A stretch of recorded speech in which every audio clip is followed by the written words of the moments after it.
Et il a été constaté que la plupart des filles, plusieurs filles, ne partent pas à l'école pendant leur période de menstruée par peur d'être stigmatisées. D'autres à cause de l'insuffisance des installations hygiéniques, saines, adaptées ou sécurisées en cas de malaise ou de douleur menstruelle. Et d'autres aussi, c'est à cause de la précarité menstruelle, qui est juste l'insuffisance des produits ou des serviettes hygiéniques adaptées pendant les périodes de menstruée. Et de ces faits, il y a des filles parmi nous qui utilisent des tissus ou des lingettes non hygiéniques. Par conséquent, ça augmente à 70% les risques d'attraper des infections de l'appareil, des infections vaginales. Hormis cela, il y a un bon nombre des élèves et des filles qui évitent de participer dans des activités communautaires pendant leur période. Et d'autres même sont déconsidérées dans leur famille. Il y a des filles pendant leur période que leurs familles n'ont pas le droit peut-être à préparer, à sortir, à manger tel repas, à faire telle chose.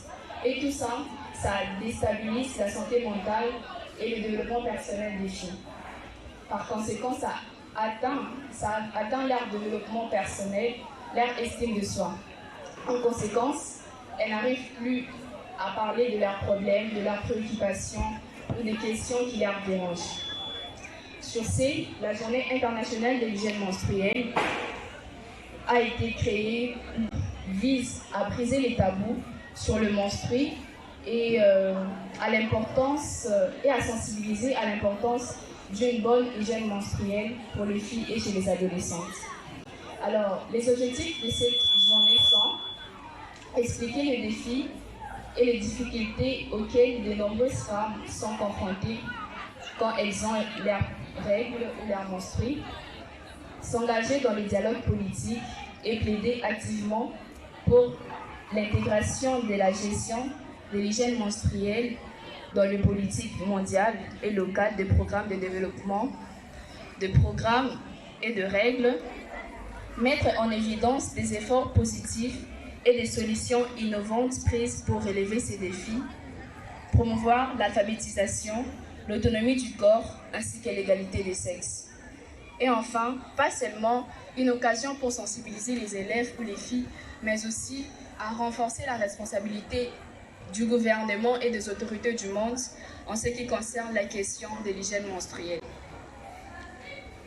Et de ces faits, ça fait déjà 10 ans que le monde célèbre cette journée qui a été initiée par une ONG allemande nommée Watch en 2014. Alors, on a choisi la date du 28 mars parce que le cycle menstruel moyen dure 28 jours et le règle menstruelle dure plus ou moins 5 jours chez la plupart des femmes. Et ce qui fait le 28 mars, parce que le mois de mars, c'est le 5e mois. Voilà un peu en ce qui concerne le concept de l'activité et la raison pour laquelle nous sommes réunis aujourd'hui. Alors, si nous avons choisi les milieux scolaires, c'est parce qu'il y a beaucoup de filles qui sont victimes de grossesses précoces, arrêtent l'école à cause de grossesses précoces et non désirées. Il y a beaucoup de filles qui arrêtent l'école à cause des grossesses précoces et non désirées, dues à l'ignorance de la gestion des cycles menstruels. Et malgré que l'école soit un lieu par excellence pour apprendre ou informer les élèves sur toutes les questions. Et la RDC fait partie de ces pays où il y a un grand nombre de grossesses précoces et non désirées chez les adolescentes et qui constitue un grand problème pour la santé publique. Et d'après les constats de l'INFPA, à Kinshasa par exemple, il y a des grossesses des adolescentes sont liées par rapport à leur niveau d'instruction. Par exemple, chez les élèves de l'école primaire, le taux de grossesse est de 198%. Chez les élèves de l'école primaire, le taux de grossesse est de 198%. Chez les élèves de l'école secondaire ou humanitaire, c'est de 63%. Et pour les analphabètes, c'est de 168%. Et tout ça, ça contribue grandement à l'accroissement de chiffres de mariage précoce, donc le mariage des enfants, et un risque d'atteindre les objectifs de développement durable d'ici 2030 et met en risque l'épanouissement de la femme. Donc l'épanouissement de la femme et de la fille est en alerte, si je peux dire ça. Pourtant, avoir une bonne information sur la santé sexuelle et reproductive est un droit et une nécessité pour chaque fille.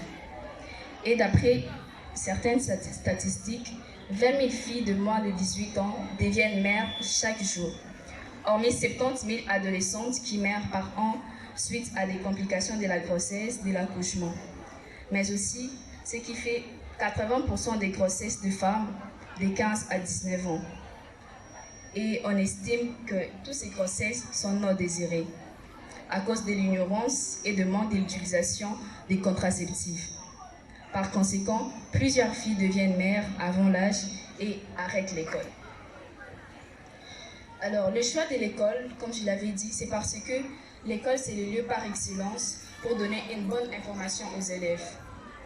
Et cette activité, les objectifs qui sont derrière cette activité, c'est d'arrêter et d'éviter les grossesses non désirées et précoces chez les élèves, augmenter les niveaux de connaissance des élèves sur la santé reproductive et sexuelle, donner une bonne information sur la gestion de menstrues, l'utilisation de serviettes hygiéniques et par rapport à l'hygiène intime, comment faire son hygiène intime.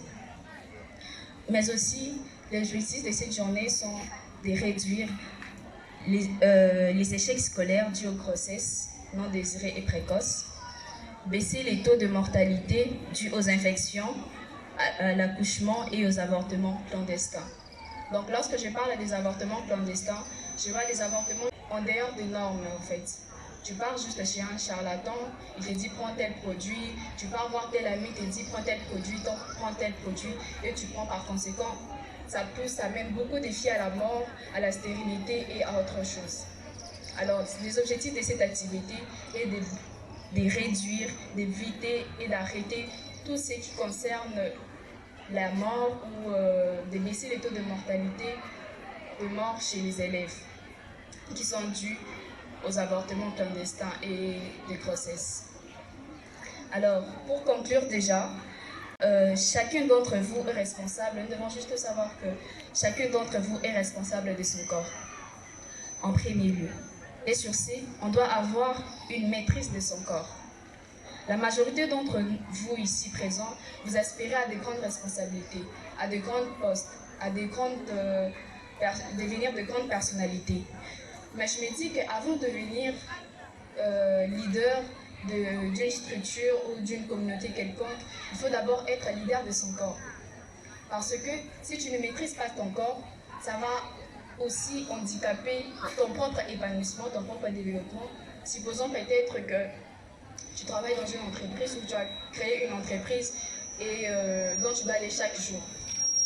Et ça fait un moment déjà, tu es tombée enceinte sans le vouloir, tu ne t'entendais pas et cela va en même temps handicaper ton développement personnel mais aussi de l'organisation de la communauté ou de la structure dont tu es responsable. C'est pourquoi c'est important que chaque fille puisse être responsable, puisse avoir la maîtrise de son corps, savoir comment gérer ses règles, savoir qu'est-ce que je dois faire quand j'ai tel problème, où est-ce que je dois aller, qui est-ce que je dois contacter. Et je pense que c'est important. Mais aussi, prenez conscience et connaissance de vos valeurs, de vos potentiels et de ce que vous pouvez offrir à la société, afin d'impacter et d'influencer positivement le monde parce que vous avez cette responsabilité et des compétences nécessaires pour y arriver. Mais aussi, vous avez le droit d'avoir cette autonomie corporelle et d'être capable de s'occuper de votre corps pendant vos périodes de menstrues. Et pour s'adresser aux autorités qui vont m'attendre ou recevoir mon message, je vais juste demander à toutes les autorités qui sont ici présentes, qui vont recevoir mon message, de mettre la question de l'hygiène menstruelle ou de la santé de la femme parmi leurs priorités. Parce que c'est une question qui en vaut vraiment la peine et ça contribue aussi parmi les objectifs du développement durable et de l'épanouissement de la femme. Merci beaucoup. Acclamons, acclamons. Le message était tellement très puissant dans un ton très doux. Un message perçant dans un ton très doux. Merci, merci et félicitations car l'ignorance tue. L'ignorance tue. Aujourd'hui, la présidente Kassassi voudrait sensibiliser la jeune fille du lycée Tobongissa, l'adolescente du lycée Tobongissa, pour se prendre en charge, être responsable de son hygiène reproductive, être responsable de la gestion de ses menstrues. Voilà le message perçant qui vient de nous être communiqué. Beaucoup meurent par ignorance. Beaucoup sont vraiment abandonnent l'école à cause de l'ignorance, à cause de la mauvaise gestion de l'hygiène menstruelle. Merci beaucoup, merci beaucoup.